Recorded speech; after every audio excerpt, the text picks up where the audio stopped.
Hello and welcome to Whatculture here. Myself, Andrew Palla. Be sure to like, subscribe, comment, share, turn those notification bells on, and all of that good generic stuff that I have to say at the beginning of every video. But most importantly, be sure to have a great day, whatever you're doing today, whether it's something, whether it's nothing.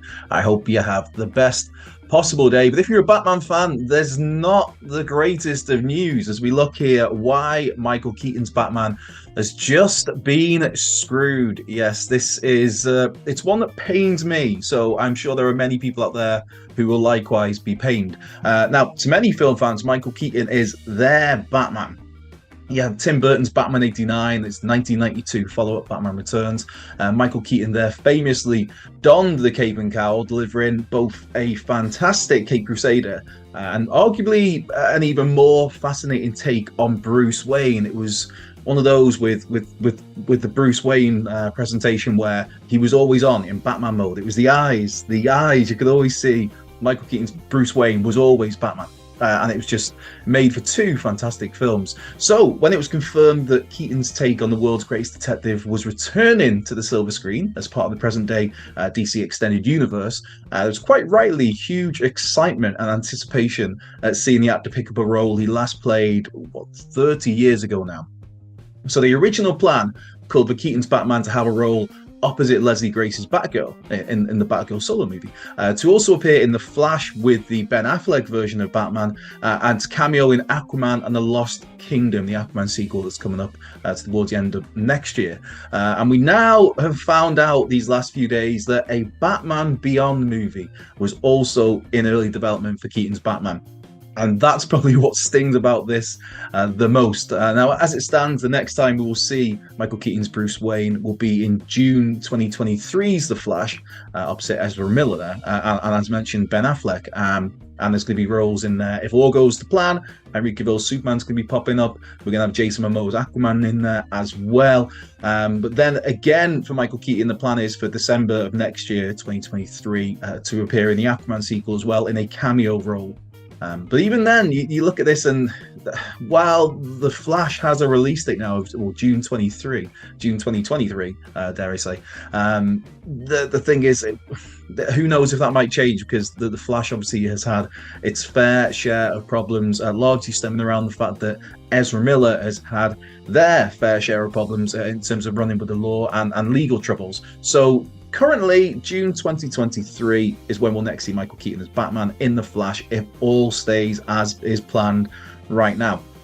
As for Batgirl, of course, Warner Brothers Discovery, they currently have zero plans to release that film, opting against even putting the movie out on HBO Max, the streaming service, due to basically it's all part of a major cost-cutting plan for Warner's, and it kind of pains you not to see that movie. That the film was, by all accounts and purposes, finished and ready to be released, and instead Batgirl will, as of right now, will forever remain in limbo. Hopefully, we imagine that will change at some point, and that film will be out in the open in the world some point down the line. But for now, no, that's not happening, which is just so disappointing. But the biggest blow for Michael Keaton is this latest news regarding Batman Beyond. We've got James Gunn and Peter Safran, who recently took over basically the reins at DC Studios, and several projects as a result of that have been axed. Even James Gunn himself even took to Twitter after this news was announced of him and Safran taking over DC Studios, and James Gunn said,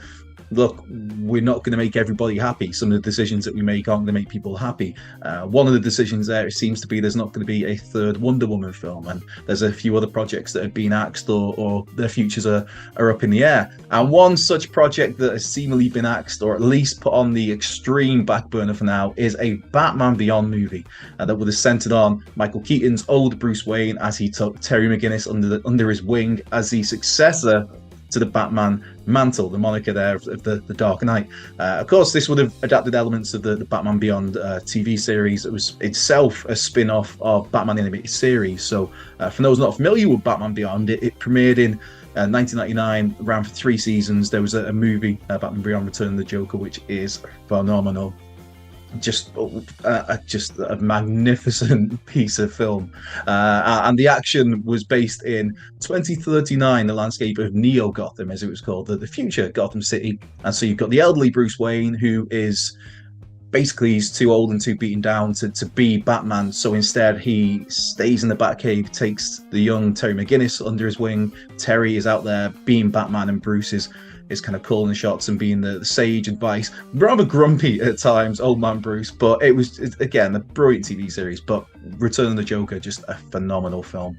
But these past few days have seen more details emerge on this live-action Batman Beyond picture, with the Hollywood Reporter first noting how Selina Kyle would have been brought back as part of that film.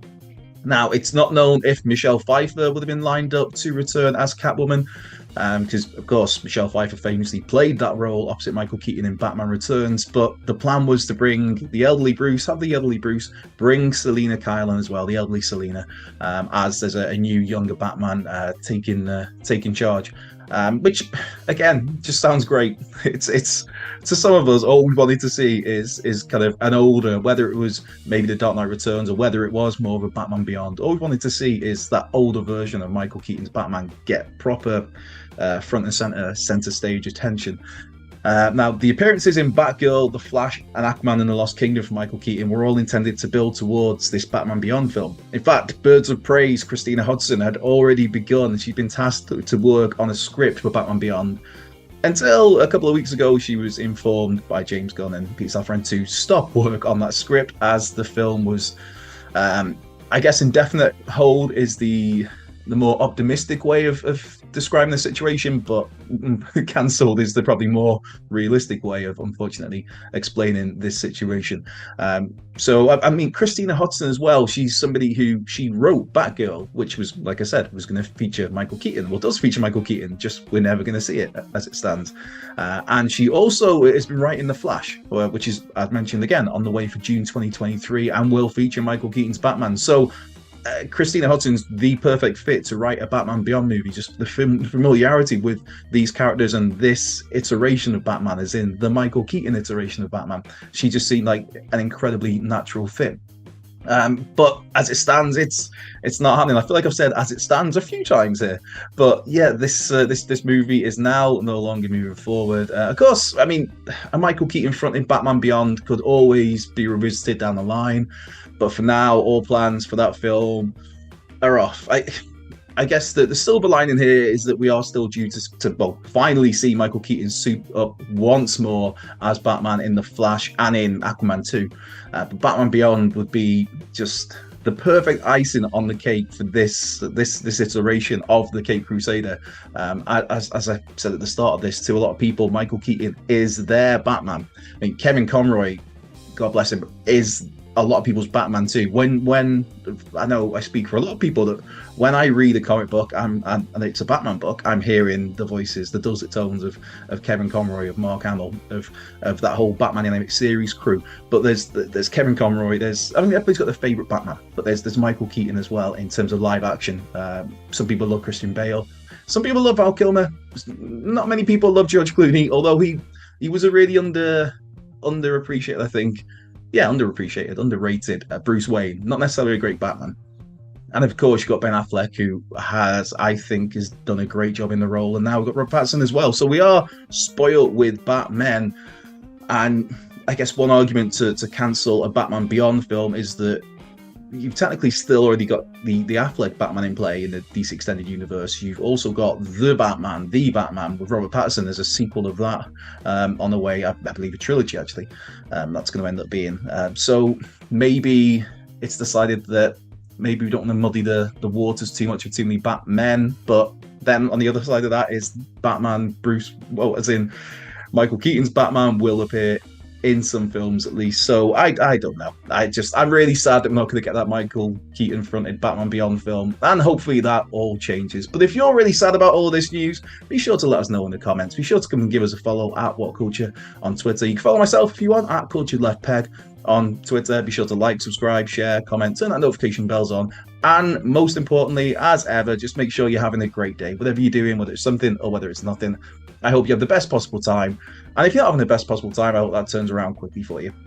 Right, and I'm off to have a moment of sad reflection of all the Michael Keaton appearances that I'm not going to get now in terms of Batman Beyond and beyond. And I will leave you with those thoughts. I've been Andrew Pollard. You take care of yourself, and I will see you soon.